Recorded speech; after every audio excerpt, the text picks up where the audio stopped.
I want you to put yourself in a very specific physical state for a moment. Oh, this should be good. Right. So think about the last time you took a really brutal, just exhausting cross-country flight. Yeah, we've all been there. Exactly. You're packed into this tiny metal tube, you're breathing that dry recycled air, and you're moving from, like, the East Coast all the way to the West Coast. Or maybe the other way around, doesn't matter. Right. So you finally land, the cabin doors open, you grab your luggage, and you just step out into the terminal. And, I mean, you know that specific feeling in your body, right? Oh, I know exactly what you're talking about. The wet concrete feeling. Yes. Your limbs feel like they're literally made of wet concrete.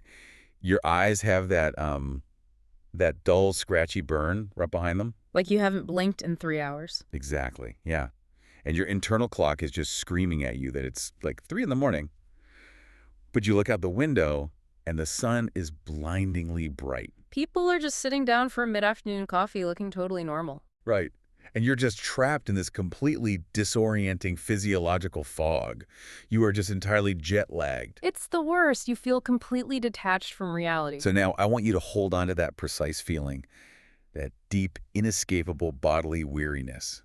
Got it. Yeah, I'm feeling tired just thinking about it. Well, now multiply that feeling by a factor of like 100. Wow, okay. And then imagine stepping out of that airport, walking directly into a massive stadium filled with 40,000 screaming people, and immediately having to step into a batter's box. Oh, man. And not just standing there, but having to track and hit a baseball traveling at 99 miles per hour. Which is already almost physically impossible on a good day. Exactly. And then here's the real kicker. I want you to imagine doing that, or some variation of that exact travel and play cycle, 162 times over the course of just 6 months. It creates this staggering cognitive dissonance when you actually force yourself to visualize the reality of that schedule. It really does. It sounds fake. Right, because, we're conditioned as fans to view professional athletes as these impenetrable, statuesque gladiators. Like, they exist completely outside the realm of normal human biology. Yeah, like they aren't even human sometimes. Exactly. We just assume they power down like machines when they go into the dugout, and then they just power back up when they take the field. Just plug them into the wall, right? Yeah, exactly. But, human physiology is ruthlessly democratic. It doesn't care how much money you make. No, it definitely doesn't. You cannot bribe your central nervous system, and you definitely cannot negotiate with an internal biological clock. And that physiological reality, that's actually the entire lens for our conversation today. I love it. Yeah, because we are taking the standard box scores, the batting averages, the earned run averages, and we're just pushing them completely off the table for this deep dive. They don't matter for what we're talking about today. Right. We are going to look at the invisible architecture of a professional baseball season. The stuff happening behind the scenes. Exactly. Specifically, we're examining the sheer physical reality of league restructuring, focusing really heavily on the East versus West model. Which looks so simple on a map. But is so complicated in real life. So we're going to dive deep into how a schedule acts as this, well, we're calling it a silent opponent. The silent opponent. I like that. Yeah, an opponent that doesn't wear a uniform, but routinely dictates who wins championship. Yeah, absolutely it does. And we'll contrast the mathematical density of this grind against other leagues like the NBA and the NHL. Because the comparison is fascinating. It really is. And we're going to break down those. Yeah, and this premise, it changes the entire geometry of how you evaluate the sport. Totally. Because we usually watch a game focusing entirely on the space between the bases, right? Yeah, just the field of play. Exactly. We look at that 60 feet 6 inches between the pitcher's mound and home plate. But to truly understand the outcome of a game in, say, late August, you actually have to look at the 3,000 miles of airspace between Los Angeles and New York. Which is crazy to think about. It is. You have to understand that a professional sports league is, at its foundational core, a massive, highly complex logistical supply chain. Right. And whenever a league decides to alter the parameters of that supply chain, like by restructuring divisions or changing how teams travel, they are radically altering the physical demands placed on the human beings who actually have to execute the product. Which is going to fundamentally change the way you, listening to this right now, watch the sport. You'll never see it the same way again. Exactly. You are going to start watching the calendar just as intensely as you watch the field. You really will. You'll see a star player swing right through a fastball in the 7th inning on some random Tuesday. And instead of just thinking, oh, he got beat by a good pitch. Which is what everyone usually thinks. Right. But instead of that, you are going to immediately start calculating how many time zones his central nervous system has been dragged across over the last 72 hours. You start watching for the friction. The friction, yes. And, to understand that friction, you really have to look at how leagues are structured on paper versus how they actually operate in physical space. They're two very different things. Completely different. There is this deeply ingrained human desire for symmetry, right? Oh, sure. League executives, broadcast networks, fans, everyone loves the idea of drawing this clean vertical line right down the middle of the country. It looks so nice on a graphic. It does. You put half the teams in the East, you put half the teams in the West. From a marketing standpoint, it is incredibly clean. Very tidy. And from a television rights perspective, it creates these distinct, highly marketable time slots. East Coast games, prime time. West Coast games, late night. Exactly. It appeals to our fundamental sense of order. Right. It looks absolutely pristine on a boardroom spreadsheet. Oh, perfection. But, and here's the thing, a spreadsheet does not experience jet lag. No, it certainly doesn't. So the moment you implement that rigid east-west structure, you inadvertently turn the actual act of traveling into a core competitive strategy. You completely shatter the old way of doing things. Exactly. You shatter those geographical clusters that used to allow teams to take, short one-hour bus rides. Or quick little puddle jumper flights between neighboring cities. Right. The East-West model, it forces Eastern teams to make these repeated, grueling transcontinental trips to the West Coast. And the Western teams have to do the exact same thing in reverse. Exactly. You're basically mandating massive geographical displacement. And that concept, this idea of travel as strategy, it completely redefines the role of a front office. Also. Well, managing a baseball team is no longer just about optimizing a batting order or, deciding which relief pitcher to bring in for the 8th inning. The on-field stuff. Right. Now, the travel itinerary itself becomes an active, almost hostile participant in the game. Wow, an active participant. It is. Front offices, medical staffs, trainers, they are all forced to strategize around the schedule's inherent hostility. Because they have to keep these guys functioning. Exactly. So they are looking at physiological data, they're looking at sleep metrics, recovery scores. They track all of that now. All of it. And they are making roster decisions based on the fact that a player's nervous system is severely compromised by the travel schedule, even if his muscles feel totally fine. Okay, I want to unpack this a bit.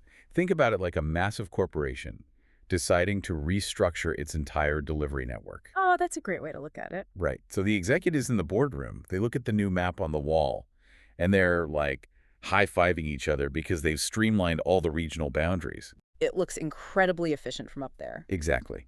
But down on the ground, the actual delivery drivers are suddenly forced to drive an extra 50 miles a day. Through heavy traffic. Yes. Through heavy traffic, navigating crazy detours, just to hit the exact same delivery quotas they had before. Right. The end product is exactly the same. The destination is the same. But the unseen friction required to get that product to the door has secretly doubled. And the executives in the boardroom don't feel that friction. Nope. They don't feel it in their knees and their lower back. Only the driver does. That captures the disconnect perfectly. I mean, the fans and the league office, they see the neat color-coded standings on a website. Yeah, just numbers on a screen. But the players feel the physical degradation of being suspended in a pressurized aluminum tube at 30,000 feet multiple times a week for 6 straight months. And the reality of those flights is, well, it's far more brutal than simply sitting in a chair for a few hours. Oh, infinitely more brutal. Because we have to look at the concept of late games stacking on top of early ones. Okay, let's walk through the actual timeline of that because the logistics here are staggering. They really are. Let's say a team is playing a night game on the West Coast. Okay. The game itself doesn't end until, let's say, 10:30 p.m. Pacific time. Which is already pretty late. Right.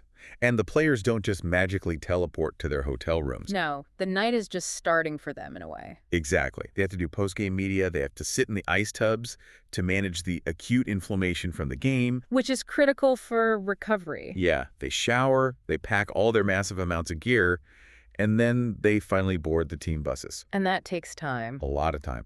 By the time the buses navigate the stadium traffic and get to the private terminal at the airport, and the charter plane is actually wheels up, it is easily 1:30 in the morning. Easily. And this is where the physiology really starts to break down. This is the bad part. It is. Huh. Because you are in a pressurized cabin, the oxygen saturation in that air is lower than it is at sea level. Right, because of the altitude. Exactly. And because of that lower oxygen density, your blood just isn't circulating as efficiently. So what does that do to the muscles? Well, the lactic acid that built up in the players' muscles during the game, that clears out much, much slower. Yeah. And the micro tears in their muscle fibers, which are just a normal part of explosive athletic movement, they are not getting the oxygen-rich blood flow required to even begin the healing process. So they're just stuck. Basically, yeah. Their bodies are essentially placed in this state of suspended animation regarding recovery. The whole healing process is just stalled for the duration of a 5-hour flight. So they are sitting in this low oxygen tube flying east. Fly into the future, essentially. Right. They cross 3 time zones. They land in, let's say, Atlanta or Miami, and it's 6:30 in the morning local time. The sun is literally coming up. Yes, the sun is coming up. They stumble off the plane, they get on another bus, and they check into a hotel at 8 a.m. It sounds like torture. It is. Because their biological clock is screaming that it's 5:00 a.m., but the sunlight hitting their retinas is triggering their brain to halt melatonin production. Their bodies are completely panicked at that point. Panicked is the perfect word. And because of the ruthless nature of the schedule, they might have a 1:00 p.m. day game the very next afternoon. It's the systematic dismantling of the circadian rhythm. That's a great way to put it. Systematic dismantling. Because the circadian rhythm dictates everything. It dictates our sleep-wake cycle, our core body temperature, our hormone release, even our digestive functions. Everything the body needs to function normally. Right. And sports science generally dictates that the human body requires roughly 1 full day of adjustment for every single time zone crossed. Wait, a full day per time zone? Yep. So if a team flies from Los Angeles to New York, crossing 3 time zones, their biology requires 3 full days to normalize. 3 days. 3 full days. But in this scheduling model, they are rarely afforded 3 hours, let alone 3 days. Wow. And this brings us right to the core reason why time zones are the ultimate silent opponent. They are undefeated. They really are. They never give you a chance to catch your breath. But, you know, I know what a lot of sports fans listening right now are probably thinking. Oh, I bet I know too. Yeah, they are thinking, wait a minute. Basketball players fly across the country. Hockey players fly across the country. They play in the same time zones. Exactly. So what makes baseball's physical toll so uniquely devastating? And it's a fair question, but it comes down to the mathematical density of the season. The sheer volume. The volume changes the entire equation. The NBA and the NHL, they both play 82-game regular season. That is a lot. It is. But baseball teams play 162 games. It'll literally double. Virtually double the physical inventory. But beyond just the raw number of games, it's the density of how those games are packed into the calendar. Right, because the baseball calendar isn't twice as long. Exactly. In professional basketball or hockey, a team typically plays 3, maybe 4 games in a 7-day week. They have actual days off. Right. The schedule has built-in buffers. They have travel days where they don't play at all. They have practice days. Days to just be normal humans. Yeah, they have the luxury of returning to a hotel, getting a full 8 hours of sleep, waking up, having a light shoot around, and just allowing their bodies to reset before the next intense physical output. But in baseball? In baseball, you're playing 6, sometimes 7 days a week. I mean, there are stretches where a team might play 20 straight days without a single off day. It's absurd when you say that out loud. It is. There is this phrase that gets thrown around in baseball circles. The grind is the game. Oh, yeah. You hear that all the time. And I really want to dwell on that for a second, because it is chilling when you really process what it means. He really is. Because in other sports, you prepare for the game, you play the game, and then you recover from the game. A very clear cycle. Right.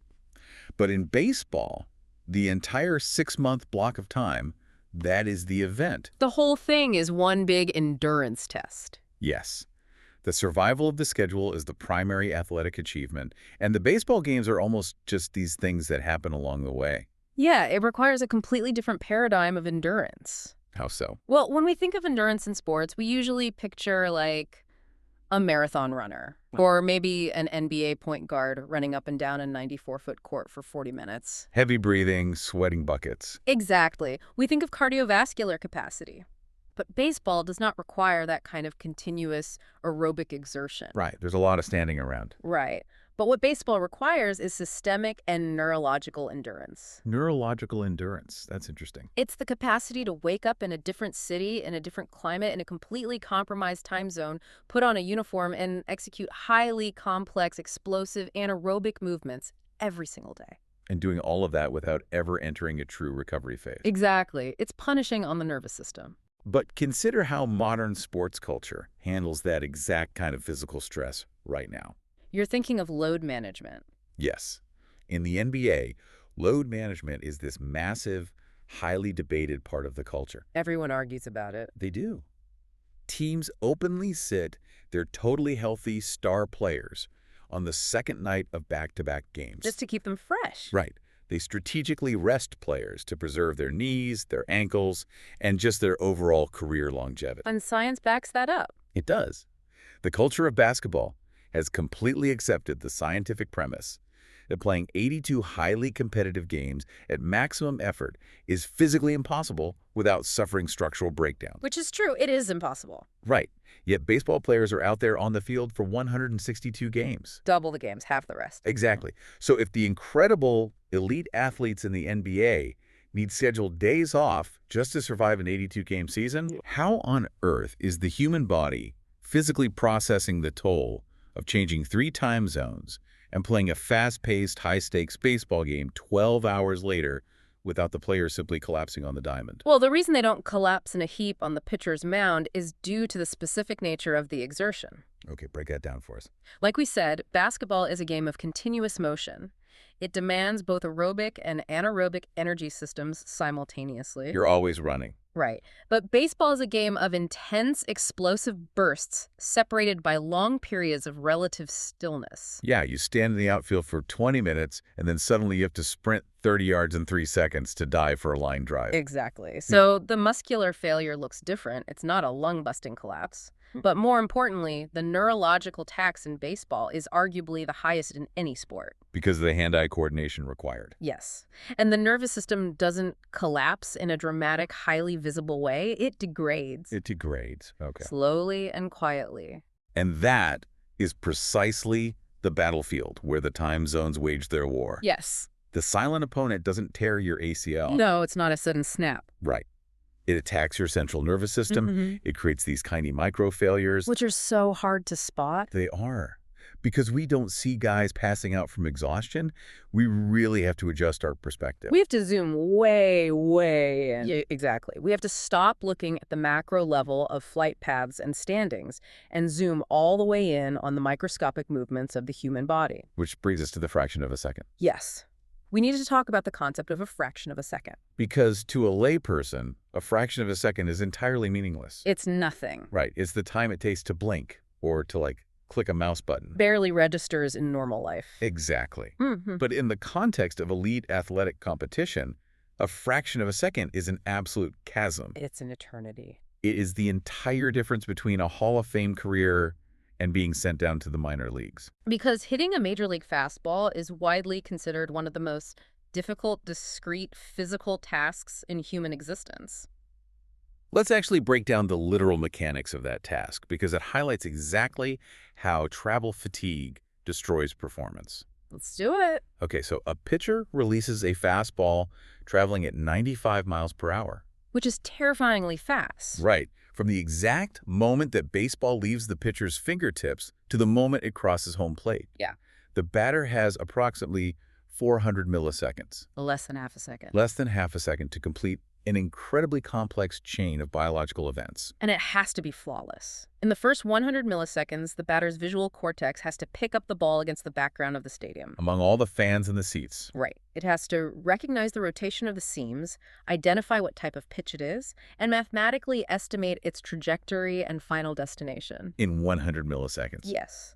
And then the visual cortex transmits that data to the motor cortex in the brain. So the brain is just working in overdrive. Exactly. The brain makes a binary split-second calculation.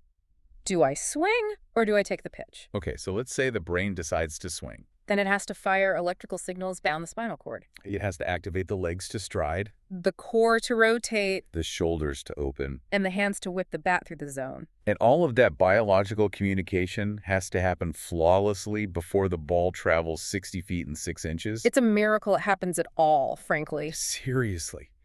Now, take that highly calibrated biological machine and subject it to the travel schedule we just described earlier. The nightmare schedule. Right. The batter flew across 3 time zones 2 days ago. He slept for 4 hours in a hotel room with, like, poor blackout curtains. So his circadian rhythm is completely shattered. Yeah, meaning his body isn't producing the right balance of cortisol and melatonin. And his systemic inflammation is elevated because of the pressurized cabin from the flight. Right. Mm. So what happens to that 400 millisecond window? The machine lags. The machine lags. Precisely. The cognitive processing time, the sheer speed at which the electrical signals travel from the optic nerve to the brain and from the brain down to the muscles, it all just slows down. By how much? Are we Oh. talking seconds? Oh, no. We are talking about a delay of maybe 10 to 15 milliseconds. 15 milliseconds. That is entirely invisible to the naked eye. Completely invisible. The fans in the stands can't see it. The television cameras barely even capture it. But the physics of the baseball swing feels it completely. It changes everything. It really does. Yeah. Because if your brain sends the firing signal to your hands 15 milliseconds late, your bat is going to cross the strike zone a fraction of an inch behind where it is supposed to be. Just a tiny fraction. But that's enough. You don't hit the ball squarely on the sweet spot of the barrel, you catch it slightly underneath. So instead of driving a breathtaking line drive into the gap for a double, You hit a weak, harmless pop-up to the second baseman. which means that the box score is essentially lying to us. Or at the very least, it's withholding the context. Exactly. The box score just prints the word strikeout or fly out. It implies a failure of mechanical skill. Like the player just messed up. Right.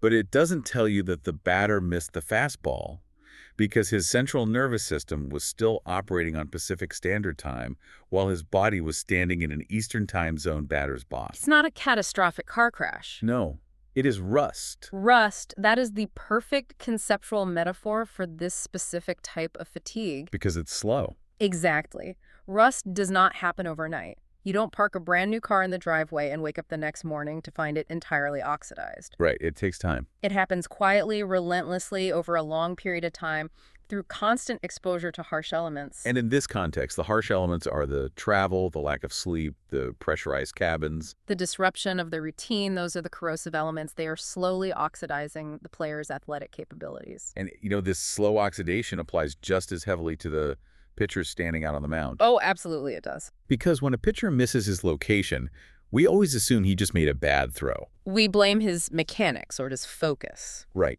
But a pitcher's entire livelihood relies on this microscopic, perfectly repeatable muscle memory. The release point is everything. Yes, their release point, the exact angle and position of their hand when they let go of the ball, it has to be identical every single time to disguise the pitches. And pitching relies on what we call a kinetic chain. Right, it's a full body motion. Energy is generated by pushing off the rubber with the back leg. Then it transfers through the rotation of the hips, up through the torso, into the shoulder, down the arm, and snaps off the fingertips. It's a chain reaction. Exactly. So if a pitcher's lower half is even slightly fatigued from, say, sitting in a cramped airplane seat for 5 hours. His legs don't generate the exact same amount of force. Right. And because the legs are dragging, the hips rotate a fraction of a second late. And because the hips are late, the shoulder has to overcompensate. And the arm drags just 1 millimeter behind the body. And suddenly, the mechanics of the entire pitch just fall apart. The whole chain breaks down. So that slider, the one that is specifically designed to bite sharply down and away from the batter's bat, It stays completely flat. it hangs right over the dead center of home plate. And the batter hits it 450 feet into the upper deck. Boom. And the pitcher didn't suddenly forget how to throw his favorite pitch. No, he didn't lose his innate talent. His kinetic chain was compromised by the invisible weight of cumulative fatigue. And this fundamentally alters how we define a sports injury. How so? Well, we are conditioned to view an injury as a singular traumatic event, right? Like a broken bone. Right. We think of a player twisting an ankle on a base or violently colliding with an outfield wall. Something that makes the highlight reel for all the wrong reasons. Exactly. But in this environment, injuries are almost entirely born from accumulation. The rest. The rust. It is the miles traveled, the innings pitched, the thousands of swings taken with those compromised mechanics we just talked about. Right. So the injury isn't necessarily the exact moment the muscle finally tears. No. The true injury was the weeks of travel-induced inflammation that slowly weakened the muscle fiber until it simply couldn't handle a routine physical action anymore. Okay, so take that concept of the slowly rusting machine, the compromised nervous system, and the fraying muscle fibers. Got it. And now I want you to drop that entire compromised ecosystem directly into a high-stakes demolition derby. Oh, man. It's not going to end well. No, it's not.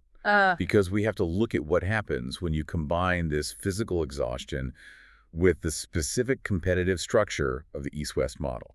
We have to talk about stacked conferences. Exactly, the reality of a stacked conference. Because the geographical division of teams often leads to these massive imbalances in competitive talent. It's never perfectly even. Never. You might end up with a scenario where, say, the Western Conference is an absolute bloodbath. Just a gauntlet. Right. You have 4 or 5 teams that are completely loaded with talent, all clustered within a few games of each other in the standings. And they are desperately fighting for only 2 available playoff spots. Right.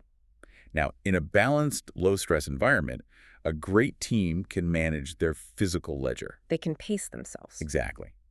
If they are playing a team at the very bottom of the standings, the manager can consciously decide to rest his best relief pitchers. He can give his star catcher a much-needed day off. Right. They can rely on their secondary players because they know they can win the game operating at like 80% capacity. They have the luxury of breathing room. But in a stacked conference, that luxury evaporates entirely. It's gone. Every single game becomes a high-stress, mathematically critical event. Right. If you were locked in a dogfight for a playoff spot in the middle of August, Yeah. playing a Tuesday night game against your bitter division rival isn't just a regular season game anymore. No, it carries the psychological weight of an elimination playoff game. And the link between that psychological pressure and physical deterioration is profound. It really is. Mm-hmm. We tend to separate the mind and the body like they're 2 different things. But the endocrine system links them incredibly intimately. How does that work in this context? Well, when a human being experiences high psychological stress, the body triggers a survival response. Fight or flight. Exactly. It floods the system with cortisol and adrenaline, the heart rate stays elevated, the blood pressure spikes, and muscle tension dramatically increases. And cortisol is, that's a catabolic hormone, right? Yes, exactly. In short bursts, it is incredibly useful. It provides immediate energy by breaking down tissues. Good for running away from a bear. Right. But when a player is subjected to high-stress, playoff-intensity games night after night for months on end... They are existing in a state of chronic cortisol elevation. Yes. Their bodies are literally breaking down their own muscle tissue for energy. Wow. And because of the relentless schedule we've talked about, they never have the opportunity to enter an anabolic restorative state. So they just keep breaking down. Right. Playing a high-stress game takes a significantly heavier physiological toll on the muscles and joints than playing a relaxed game. Even if the players run the exact same distance and swing the bat the exact same number of times. Exactly. The internal cost is higher. So it creates this terrifying, really aggressive feedback loop. It absolutely does. The grueling east-west travel schedule causes the initial physical fatigue. Right. Then, the stacked, highly competitive conference forces the players to push through that physical fatigue at maximum psychological intensity. Flooding this system with cortisol. Right. And that intense expenditure of nervous energy and cortisol leads to even deeper physical exhaustion. Which makes the next transcontinental flight even harder to recover from. Which makes the next high-stress divisional matchup even more physically damaging to the cellular tissue. They are essentially burning the furniture to keep the house warm. That is exactly what it is. Burning the furniture. They are spending their deep physiological reserves just to survive Tuesday games in August. But consider the ultimate outcome of that design. I mean, I have to ask, does this ultra-competitive high-stress structure actually backfire on the sport as a whole? That's the million-dollar question. Right, because by creating these deeply imbalanced high-stakes divisional races, the league is guaranteeing incredibly dramatic edge-of-your-seat television broadcasts in June, July, and August. It is a fantastic entertainment product in the summer. Unbelievable drama. But are we cannibalizing the end of the season just to make the middle of the season more entertaining? It is a real concern. Are we essentially guaranteeing that by the time September rolls around, the athletes will be running entirely on fumes? And that is the ultimate paradox of modern sports scheduling. Because the league wants ratings. Right. The league's primary mandate is to maximize viewership, and you maximize viewership by creating high-stakes drama. Conflict and stakes. Exactly. Yeah. The East-West divisional structure is just a factory for rivalries and desperation. But the human body is not a television script. No, it has rigid, unforgiving biological limits. So by manufacturing a playoff intensity environment for 6 unbroken months, The league is demanding that players empty their physical bank accounts just to earn the right to enter the postseason. which brings us to the destination that the entire season points toward, October. October. We've mapped out the brutal geography. We've examined the rusting machinery of the nervous system. We've looked at the cortisol-soaked feedback loop of the stacked conferences. Right. And all of this relentless accumulation of trauma, it inevitably crashes into the month of October. It crashes into the postseason. And this changes the entire narrative of what the postseason actually represents. It shatters it, really. It does. Because we are sold a very specific mythology about the playoffs. Oh, totally. We view it as the ultimate clash of the Titans. We expect to see the absolute pinnacle of the sport, where the most talented teams finally face off at the peak of their abilities. We get the glorious slow-motion highlight montages. Set to that really dramatic orchestral music. Yes. And it's framed as this pure test of athletic skill. But the physical reality we've just spent all this time unpacking, it suggests something entirely different. It suggests that by the time teams reach October, they are no longer competing in a pure athletic contest. No, they are simply surviving. The postseason isn't a showcase of peak performance. It is a triage center. A triage center. That's grim, but it's accurate. The structure of the season ultimately dictates who is still standing at the end. Right. It forces this really profound philosophical debate about the nature of a championship. Like what a championship actually means. Exactly. Are these grueling travel schedules and high-stress divisional races actually acting as a crucible that burns away the weak and identifies the objectively best baseball team? Or does the structure merely crown the team that was luckiest at avoiding catastrophic injury? That's the debate. But, the inverse of that argument is that endurance, durability, and logistical depth, those are just as valid as the ability to hit a curveball. That's a very valid counterpoint. Right. You could easily argue that if a front office is intelligent enough to build a roster that is deep enough to withstand the travel, And if their medical staff is advanced enough to perfectly manage the sleep cycles, the inflammation, and the recovery, then that team deserves to be the champion. because they haven't just beaten the opposing players, they have mastered the hostile environment. They possess the best logistical armor. Logistical armor, I like that. It's a fascinating way to view the sport. It shifts the defining characteristic of a champion away from highest peak athletic performance and redefines it as lowest rate of biological decay.